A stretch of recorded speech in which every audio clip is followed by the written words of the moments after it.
Hello everyone, welcome to Priya blog. তো আজকে বিকেল থেকে ভিডিওটা শুরু করছি। সকালবেলাটা একটু ব্যস্তই ছিলাম, সেই জন্য ভিডিওটা স্টার্ট করতে পারিনি।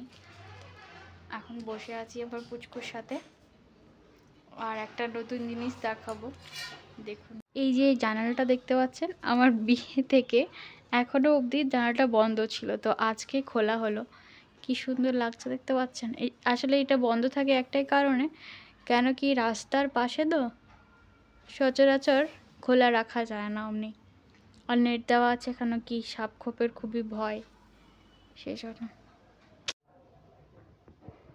আর বাড়িতে হচ্ছে একটু কাজ, ওই জন্য বাড়িটা একটু ছড়ানো ছিটানোই আছে বলা চলে। তো কাজটা কমপ্লিট হলেই গোছাবো। সামনেই তো মকর সংক্রান্তি আসছে, আপনাদের কি কি প্ল্যান? তো আমরাও কিছু কিছু প্ল্যানিং করেছি যদিও।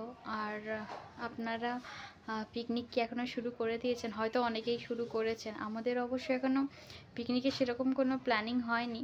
তো দেখা যাক কবে কি করা যায়, কারণ এটাই তো মজা এখন। আর ঠান্ডাটাও বেশ পড়েছে, ঠান্ডায় তো সবাই মিলে একসাথে পিকনিক করার মজাটাই আলাদা।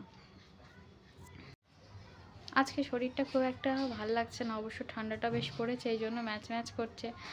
আর একজন তখন থেকে ডিস্টার্ব করে যাচ্ছে, দেখতেই পাচ্ছেন। এই দেখুন, ঘরে দুটো দুটো লাইট জ্বলছে। এই দেখুন, একদিকে একটা লাইট জ্বলছে, ওদিকে একটা লাইট জ্বলছে, আর সে ওইদিকে টর্চ টিপে যাচ্ছে।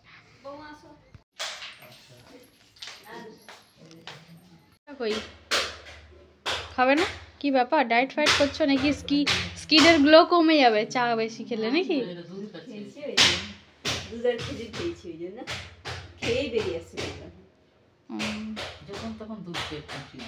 তো আজ সন্ধ্যায় ভাবলাম আমি চাউমিন বানাবো, আর সে কারণেই ঝুমা পিসি সব কিছু কেটে কুটে রেডি করে দিয়ে গেছে।